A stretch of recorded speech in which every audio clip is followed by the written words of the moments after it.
Mulheres que correm com os lobos. Capítulo 5. A caçada, quando o coração é um caçador solitário.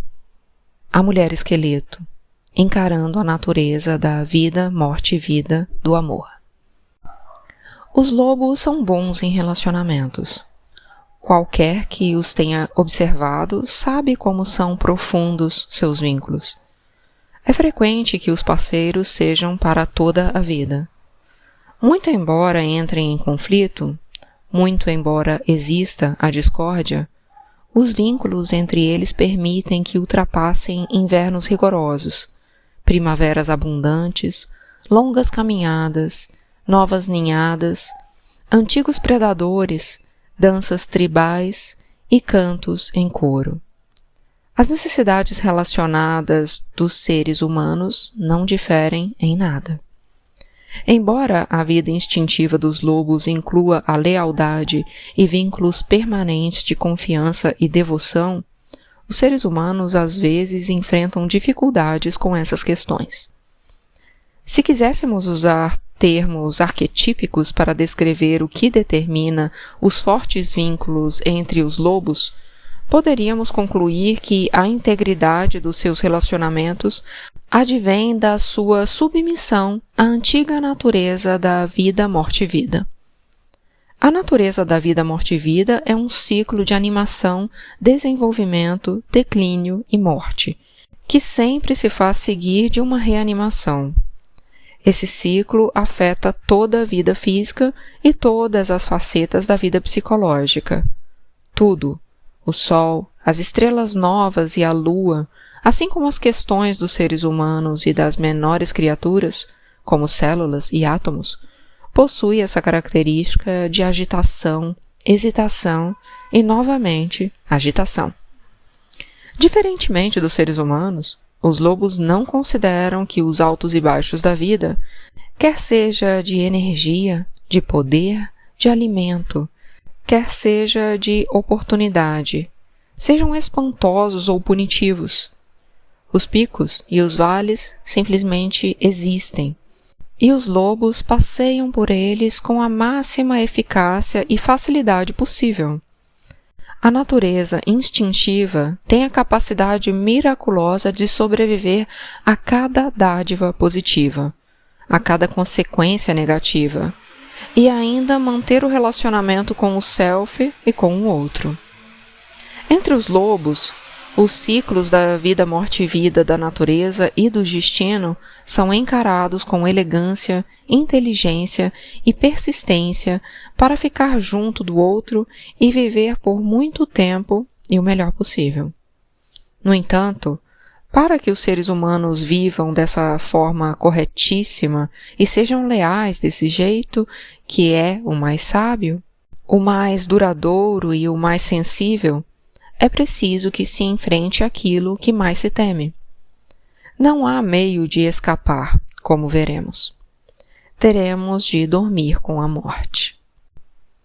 A Mulher Esqueleto é uma história de caça a respeito do amor. Nas histórias do Norte, o amor não é um encontro romântico entre dois amantes.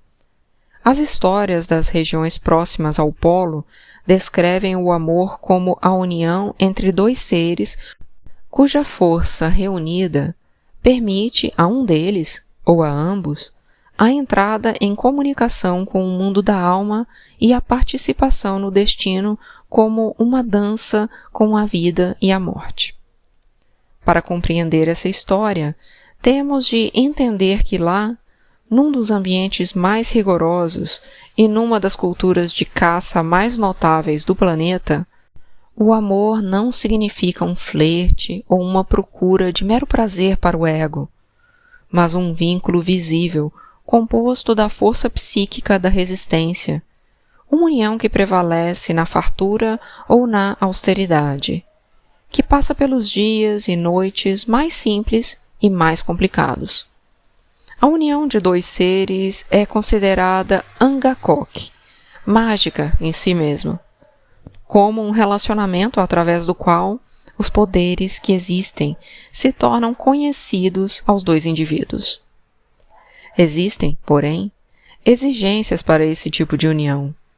A fim de criar esse amor duradouro, convida-se mais um parceiro para a união. Esse terceiro é a mulher esqueleto. Ela é também chamada de a morte, e nesse sentido, ela é a natureza da vida, morte e vida, num dos seus muitos disfarces. Nessa sua apresentação, a morte não é um mal, mas uma divindade. Num relacionamento, ela desempenha o papel do oráculo que sabe quando chegou a hora de um ciclo começar e terminar. Nessa qualidade, ela é o aspecto selvático do relacionamento, aquele do qual os homens têm mais pavor, e às vezes as mulheres, pois, quando se perdeu a fé na transformação, os ciclos naturais de progresso e de desgaste também são temidos. Para que se crie um amor duradouro, a mulher esqueleto precisa ser aceita no relacionamento e abraçada pelos dois amantes. Aqui, nessa antiga história do povo Inuit, estão os estágios psíquicos para o domínio desse abraço. Quem me passou essa história foi Mari Yukalat. Examinemos as imagens que surgem da sua fumaça. A mulher esqueleto. Ela havia feito alguma coisa que seu pai não aprovava, embora ninguém mais se lembrasse do que havia sido. Seu pai, no entanto, a havia arrastado até os penhascos, atirando-a no mar. Lá, os peixes devoraram sua carne e arrancaram seus olhos. Enquanto jazia no fundo do mar, seu esqueleto rolou muitas vezes com as correntes. Um dia, um pescador veio pescar. Bem, na verdade, em outros tempos, muitos costumavam vir a essa baía pescar. Esse pescador, porém, estava afastado da sua colônia e não sabia que os pescadores da região não trabalhavam ali sob a alegação de que a enseada era mal assombrada. O anzol do pescador foi descendo pela água abaixo e se prendeu, logo em que, nos ossos das costelas da mulher esqueleto. O pescador pensou: oba, agora peguei um peixe de verdade. Agora peguei um mesmo. Na sua imaginação, ele já via quantas pessoas esse peixe enorme iria alimentar, quanto tempo sua carne duraria, quanto tempo ele se veria livre da obrigação de pescar, e enquanto ele lutava com esse enorme peso na ponta do anzol, o mar se encapelou com uma espuma agitada. E o caiaque empinava e sacudia, porque aquela que estava lá embaixo lutava para se soltar. E quanto mais ela lutava, tanto mais ela se enredava na linha. Não importa o que fizesse, ela estava sendo inexoravelmente arrastada para a superfície, puxada pelos ossos das próprias costelas. O pescador havia se voltado para recolher a rede, e por isso não viu a cabeça calva surgir acima das ondas. Não viu os pequenos corais que brilhavam nas órbitas do crânio. Não viu os crustáceos nos velhos dentes de marfim. Quando ele se voltou com a rede nas mãos, o esqueleto inteiro, no estado em que estava, já havia chegado à superfície e caía suspenso da extremidade do caiaque pelos dentes incisivos. «Argue!» gritou o homem, e seu coração afundou até os joelhos. Seus olhos se esconderam apavorados no fundo da cabeça e suas orelhas arderam num vermelho forte. «Argue!» berrou ele, soltando da proa com um remo e começando a remar loucamente na direção da terra. Sem perceber que ela estava emaranhada na sua linha, ele ficou ainda mais assustado, pois ela parecia estar de pé, a persegui-lo o tempo todo até a praia. Não importava de que jeito ele desviasse o caiaque, ela continuava ali atrás. Sua respiração formava nuvens de vapor sobre as águas.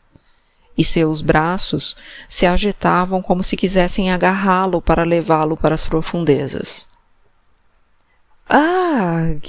Uivava ele quando o caiaque encalhou na praia. De um salto, ele estava fora da embarcação e saía correndo, agarrado à vara de pescar. E o cadáver branco da mulher esqueleto, ainda preso à linha de pescar, vinha aos solavancos bem atrás dele.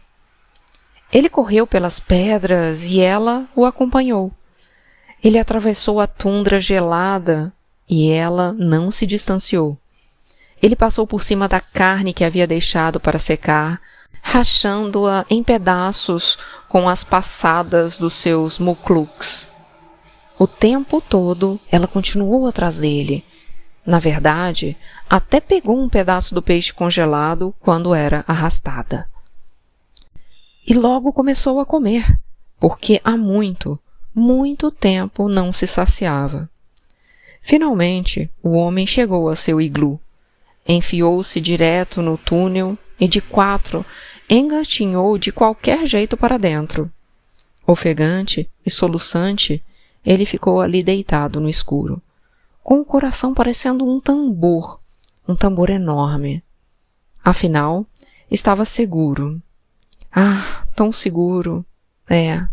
Seguro, graças aos deuses. Raven. Graças a Raven. E também a todo generosa Sedna, em segurança, afinal. Imaginem quando ele acendeu sua lamparina de óleo de baleia, ali estava ela. Aquilo, jogada num monte de chão de neve, com um calcanhar sobre o ombro, um joelho preso nas costelas, um pé por cima do cotovelo. Mais tarde ele não saberia dizer o que realmente aconteceu. Talvez a luz tivesse suavizado suas feições, talvez fosse o fato de ele ser um homem solitário, mas sua respiração ganhou um quê de delicadeza. Bem devagar, ele estendeu as mãos encardidas e, falando baixinho, como a mãe fala com o filho, começou a soltá-la da linha de pescar. Na. Ele primeiro soltou os dedos dos pés, depois os tornozelos. Na.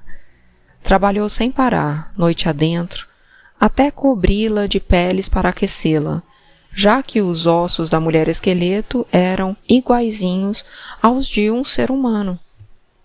Ele procurou sua pederneira na bainha de couro e usou um pouco do próprio cabelo para acender mais um foguinho. Ficou olhando para ela de vez em quando, enquanto passava óleo na preciosa madeira da sua vara de pescar e enrolava novamente sua linha de seda. E ela, no meio das peles, não pronunciava nada. Não tinha coragem. Para que o caçador não a levasse lá para fora e a jogasse lá embaixo nas pedras, quebrando totalmente seus ossos. O homem começou a sentir sono, enfiou-se nas peles de dormir e logo estava sonhando. Às vezes, quando os seres humanos dormem, acontece de uma lágrima escapar do olho de quem sonha.